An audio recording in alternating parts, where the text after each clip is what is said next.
My name is Mia Dalka, and 3 months ago, my boss looked me straight in the eye, smirked in front of the entire product team, and said, "This is why women don't lead." Then he highlighted my entire folder: 10 months of research, diagrams, performance projections, and code, and pressed delete. Everyone in that meeting room froze. Some glanced at their screens, pretending not to notice. Others held their breath. One guy actually laughed under it. But me? I blinked once. Then my phone rang. And when I answered it, what I said made him go pale. Let me take you back to where this really began, because these stories don't start with the final insult.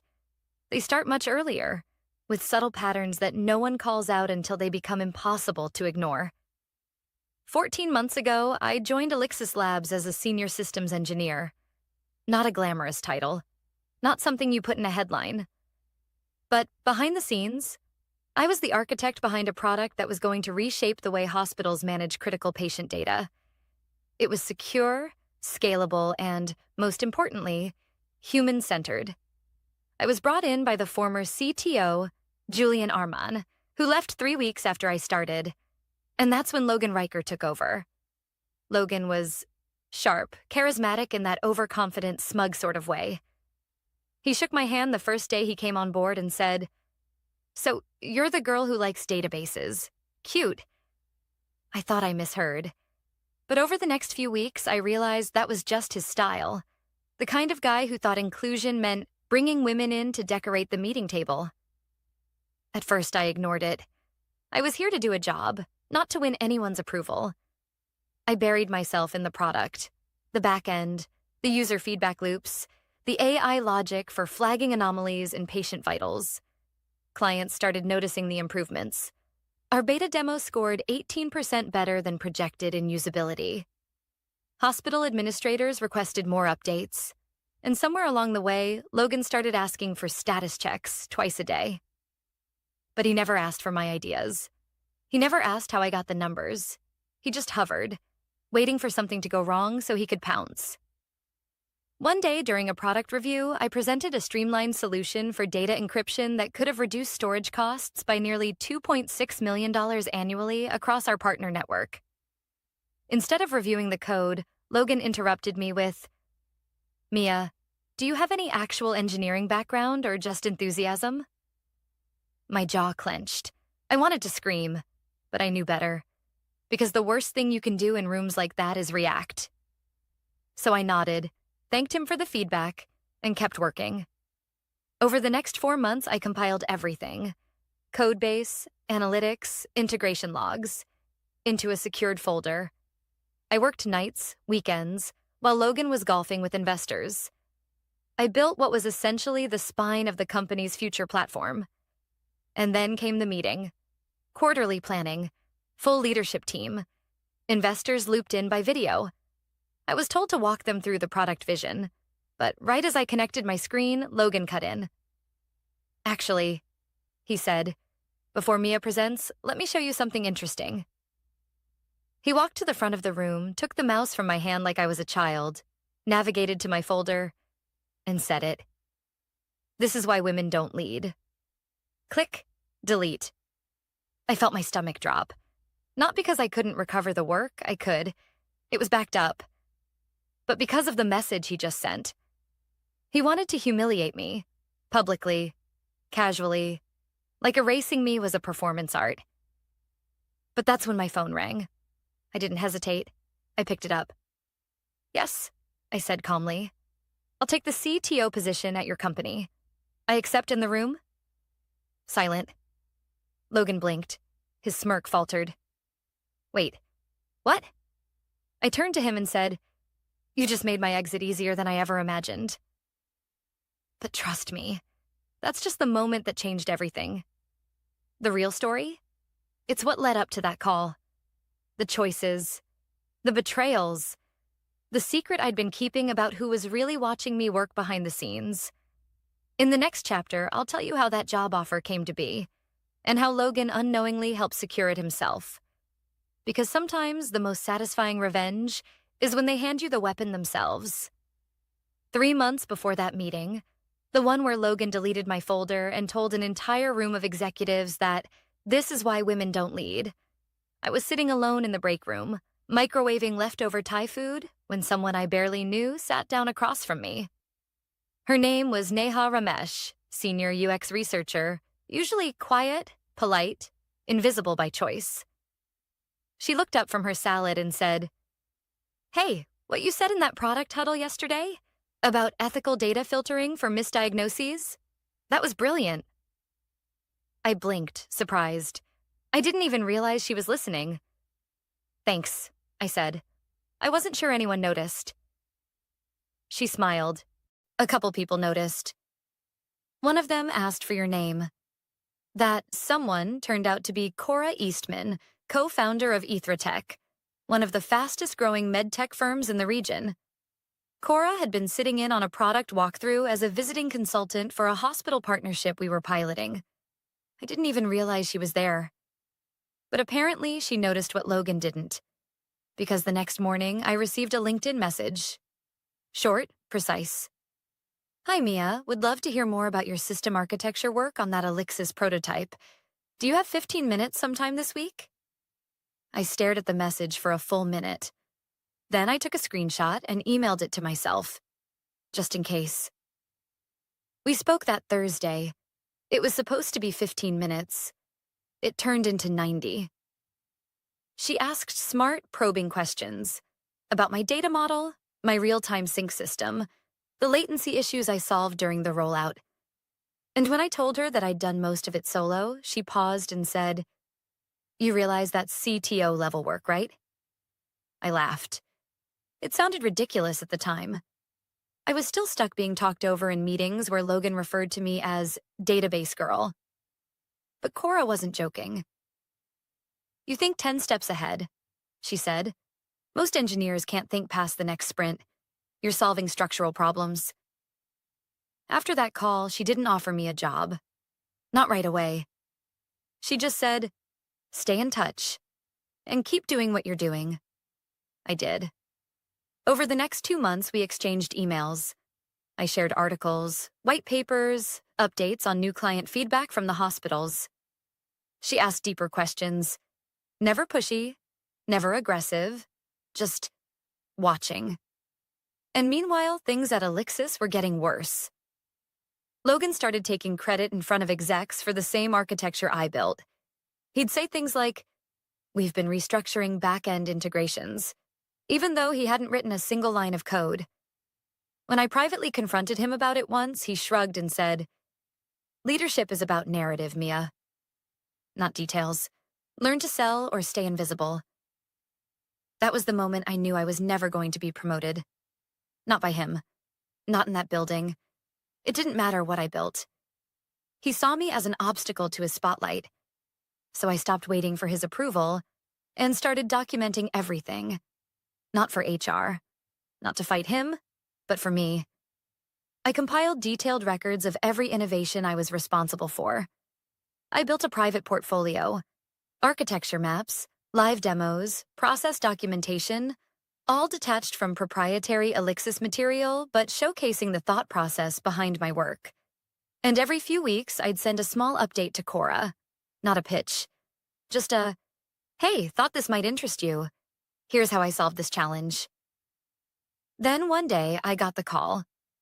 "We're ready to expand," she said. "We've been scouting candidates for CTO, and you've been top of our internal shortlist since March." I thought I misheard. "CTO?"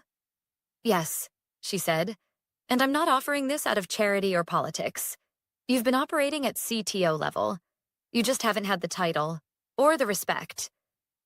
She told me they'd matched my current salary, doubled it, and were offering full strategic control over their next-gen platform, plus equity. All I had to do was say yes. And I didn't.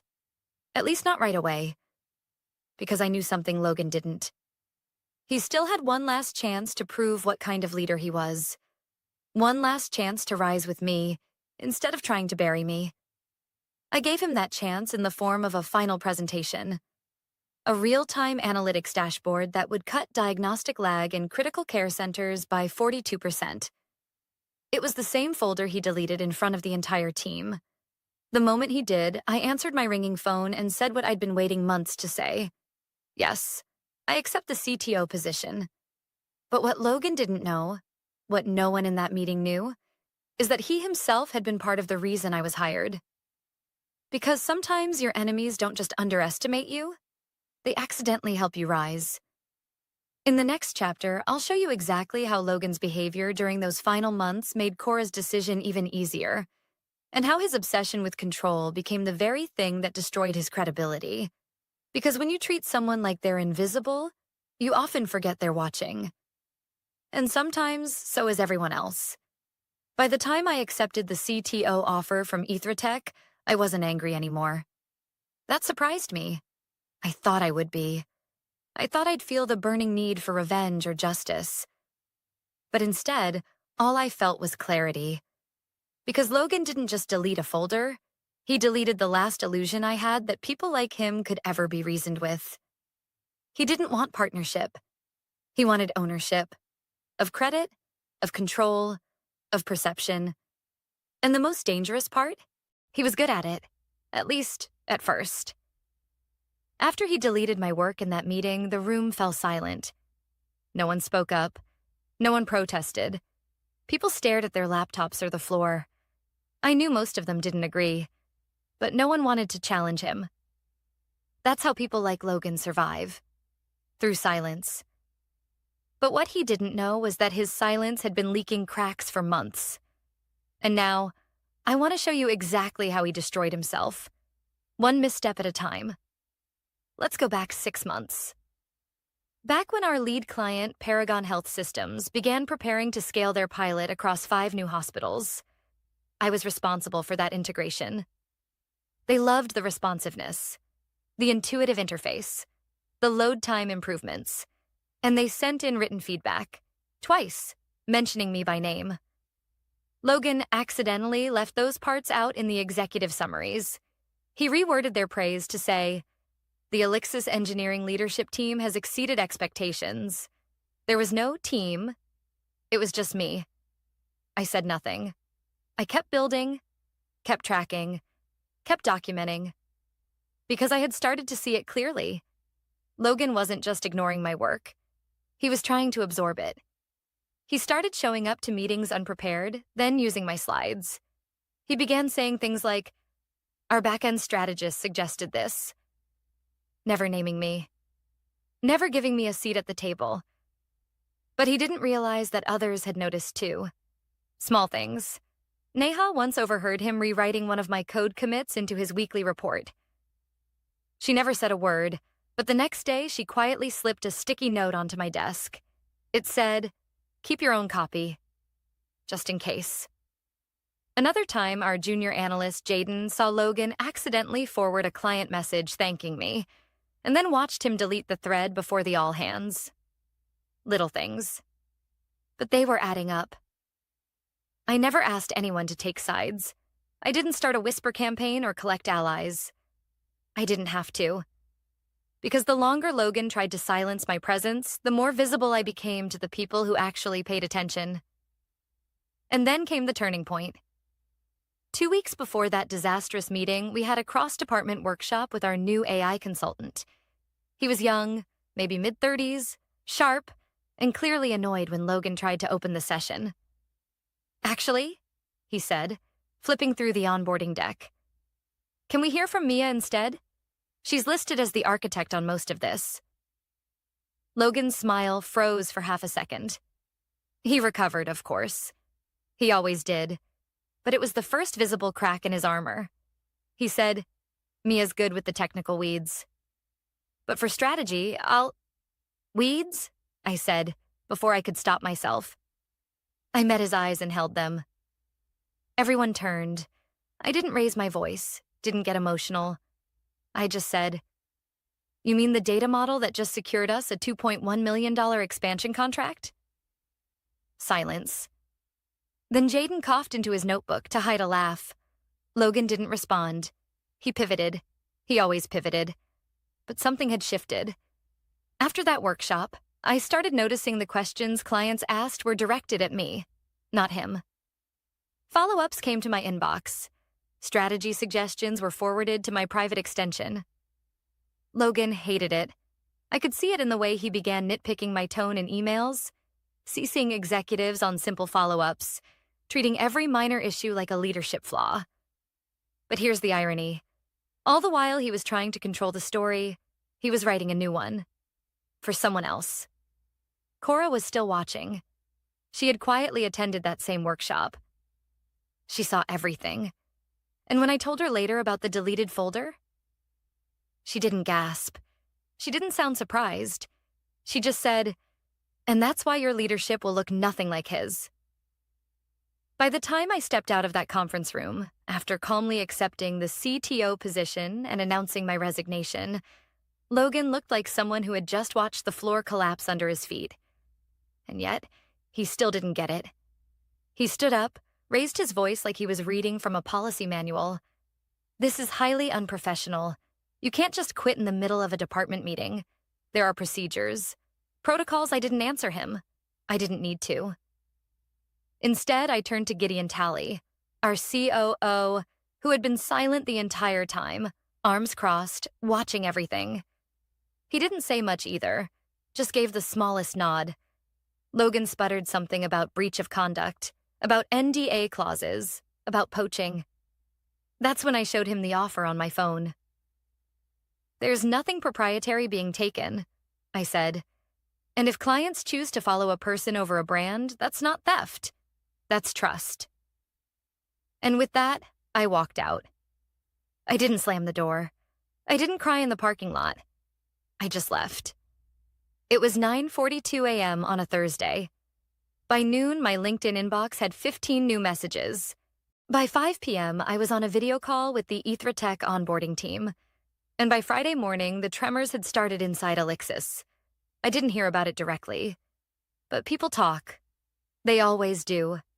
Especially when things start falling apart. The first thing I heard? Logan tried to recover my deleted folder. Apparently, he spent an hour with IT trying to roll back the deletion, only to discover that I'd removed my access and backed up every non-proprietary version of my architecture notes to a personal secure drive weeks ago. All completely legal. All clearly documented. He demanded that someone on my team reconstruct the product roadmap from scratch. But here's the thing. There was no team. I was the team. Every person who had contributed to the technical build was either reporting to me or had been looped in because I had asked them to be. There was no backup Mia. And worse, he didn't know where anything was. He didn't even understand how the architecture worked. He had always assumed I was just implementing the ideas he approved. Without me, there were no ideas. Neha told me, quietly, through Signal, that Logan spent the entire day walking from desk to desk with a forced smile, asking people to step up and own the vision. By Monday, 2 client accounts had requested meetings with someone familiar with the original system architect. When informed that I had left, one of them paused and asked, "So, who's in charge now?" That question echoed in more places than Logan expected. I wasn't at Alexis anymore, but my absence created a vacuum that couldn't be spun or dismissed. Because leadership, real leadership, doesn't disappear when you leave the room. Fake leadership does. By Wednesday, I got a message from Gideon. "I know this may be a long shot, but would you be open to a transition consultancy contract? The rollout is in trouble." I read that message twice. The same company that allowed my work to be deleted in front of 24 people now wanted me back, quietly, to fix what was broken. I didn't respond right away, not because I wanted to punish anyone, but because I needed to be sure that I wasn't walking backward into the same fire I'd escaped. Meanwhile, AITA Tech was moving fast. I met with the executive team, reviewed our strategic goals, and presented a roadmap that mirrored what I'd tried and failed to implement at Alexis. Only this time, no one interrupted me mid-sentence. No one downplayed the user testing. No one deleted anything. They listened. They asked questions. They valued the process. And the craziest part? In just 3 days, I had made more progress with a lean team of 7 than I'd made in 3 months under Logan's command. Because when you stop having to defend your existence, you get to actually do the work. The next Friday, I got another message. This one from Jaden. Logan's panicking. Client meetings are imploding. Paragon asked if they can follow you to AITA. He tried to lie and say you weren't really the lead. They didn't buy it. I stared at that message for a long moment. Not with pride, not with gloating, but with quiet realization. All the long nights, all the dismissals, all the times I was told to stay in my lane. They hadn't been wasted. They had built something solid, something undeniable. Because when your value is real, it doesn't vanish when someone presses delete. I didn't gloat when the first Elixis client jumped ship. I didn't send a message. I didn't make a call. All I did was update my LinkedIn profile to reflect my new position. Chief Technology Officer, AITA. That was enough. Because the thing about clients, real clients, the ones who value results over titles, is that they pay attention.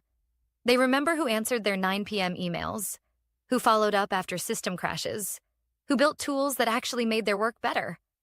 And they noticed when I disappeared. The first to reach out was Dr. Kwan, the Director of Technology at Paragon Health Systems. "We were told you resigned," he said on the call. "But we both know that's not the full story." He didn't sound angry, just tired. "We had questions about your data integrity system," he continued. "Logan said it wasn't critical, but we disagree. We were hoping you could walk us through it at your new firm." I paused. Not because I wasn't willing, but because it still felt surreal. 1 week earlier, I was being publicly humiliated. Now, clients were following me. Not because I'd asked them to, but because they trusted me. It wasn't about revenge. It was about value. And Logan had no idea how to hold on to it. By the second week, 3 more clients reached out. And back at Elixis, things were unraveling. I got the first true confirmation from Neha, an encrypted email she sent from her personal account. Logan called an emergency meeting, blamed the tech fallout on poor documentation, and said you left things disorganized. Half the team stared at him like he'd grown another head. She said Jaden had spoken up. "Actually," he told the room, "Mia documented everything. I saw it." It was quiet for a few seconds, Neha wrote. Then someone asked the question that finally broke the illusion. If Mia wasn't doing the work, why is everything collapsing without her? Logan couldn't answer. Because deep down he knew. He hadn't just deleted a folder. He'd deleted his own safety net. See, Logan never understood that real leadership isn't loud. It's not bravado in a boardroom or smooth-talking investors. Real leadership is consistency, delivery, trust built over time with people who remember how you treated them when no one was watching. And one by one, people started remembering. At AITA, we were moving fast. I was given full autonomy over the product roadmap. I built a team of hand-picked engineers, some of whom reached out after seeing where I landed. 2 of them were from Elixis. They'd had enough. We didn't need to steal clients. We didn't need to smear Logan. We just had to do better work. That's what made it worse for him. Because there was no scandal, no legal breach, no memo he could point to and say, "See? She cheated." There was only the quiet movement of trust. From him to me. And it was eating him alive. By week 3, the board at Elixis called an unscheduled meeting. I didn't attend, obviously. But I knew it happened. Because Gideon messaged me again. "Would you be open to a conversation?" "We're evaluating leadership changes." I never replied. The next day, the news broke internally. Logan had been removed from product oversight pending review. Neha sent me a 1-line update. The man who said women don't lead just lost everything because he refused to follow one. I stared at that sentence longer than I cared to admit. It didn't make me happy. Not exactly. Because this wasn't a victory I'd planned. It was a consequence he created himself. That's what some people never understand. They think when others succeed, it's luck, that people only rise by taking something from them. Logan thought silencing me would keep him in power, but silencing people doesn't erase their impact. And when people feel seen, heard, and respected, they remember the ones who treated them like they mattered, and the ones who didn't. By the end of my first month at AITA, we'd signed contracts with 5 former Elixis clients. Logan's product? Dead in the water. Our prototype? Already being tested in 3 pilot hospitals with overwhelmingly positive feedback. But the most powerful moment came quietly.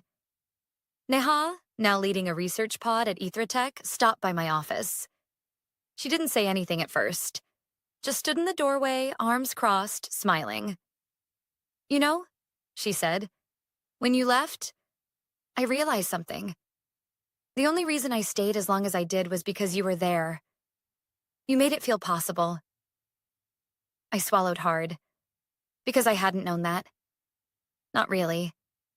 "It wasn't just that you built great systems," she continued. "It was that you made us believe we could too." That's when it hit me. Leadership isn't about controlling people. It's about inspiring them. And sometimes all it takes to lead is to leave a place that never let you. 2 months after I left Elixis Labs, I received an invitation to speak at a regional tech leadership summit. The theme was Human-Centered Innovation, Leading Beyond Metrics. I smiled when I read the title. If you followed my journey this far, you'll understand why. The summit had always been Logan's playground. He was a regular panelist, the kind of speaker who dazzled with big words and buzz phrases, always walking the stage like it was built just for him. So imagine my surprise when, a week before the event, I saw the updated schedule. Keynote, Mia Dalka, CTO, AITA. Panel moderator, Cora Eastman, co-founder, AITA. And beneath that, a smaller workshop listing. From engineer to executive, reclaiming your seat at the table. Canceled. Presenter, Logan Riker. That's when I knew. He was still trying to crawl back into the spotlight, but the room had moved on without him. I didn't need to say anything. I didn't tweet. I didn't comment on LinkedIn.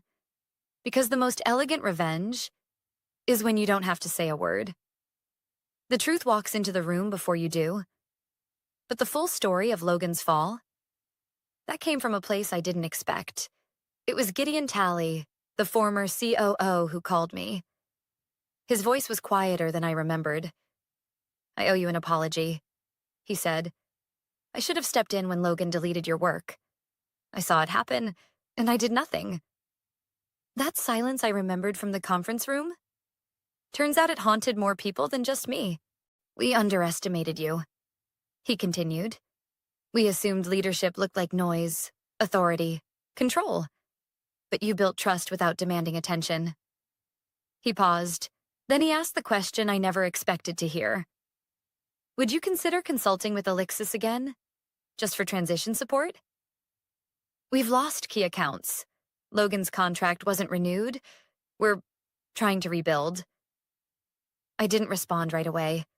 Not because I was bitter, but because I'd finally learned something. Not every bridge needs to be burned. Some just don't need to be rebuilt. So I said the only thing that felt right. "I appreciate the call, but I'm exactly where I need to be." And I was. By then, AITA had grown faster than we projected.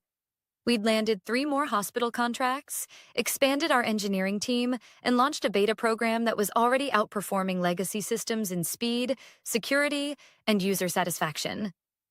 More importantly, my team didn't just work for me. They believed in what we were building together. No one questioned why I was in charge. No one asked if I had the background. No one tried to delete my contributions, because when you finally walk into a room that was built for collaboration, not control, you stop surviving and start thriving. But the moment that truly marked the end of the story, it came through a message request on LinkedIn. From Logan. No subject line, just a single sentence. I didn't realize what I was destroying until it was gone. I read it twice, Then a third time. There was no ask, no apology, just a quiet recognition that everything he'd tried to erase had outlasted him. I didn't reply, because sometimes you don't need to respond. Sometimes the answer is already written. In client loyalty, in job titles earned, in silent conference rooms where your absence is louder than anyone else's voice. And I want you to know this. If you've ever been told you're too emotional to lead, if someone's tried to erase your work, belittle your presence, or silence your voice, if you've been made to feel like you need to shrink in order to survive, don't. Because your greatest power is not your ability to fight them. It's your ability to outlast them, to build while they try to tear down, to rise without dragging anyone with you. Logan taught me that revenge doesn't need fireworks. It just needs patience. And faith that when you lead with integrity, the right people will follow, and the wrong ones will expose themselves. Today, 2 years after I walked out of that boardroom with nothing but a ringing phone and my dignity, I lead a company that's reshaping the healthcare tech landscape. And Logan? He hasn't worked in leadership since. Because when the industry finally looked past the noise, they saw the truth.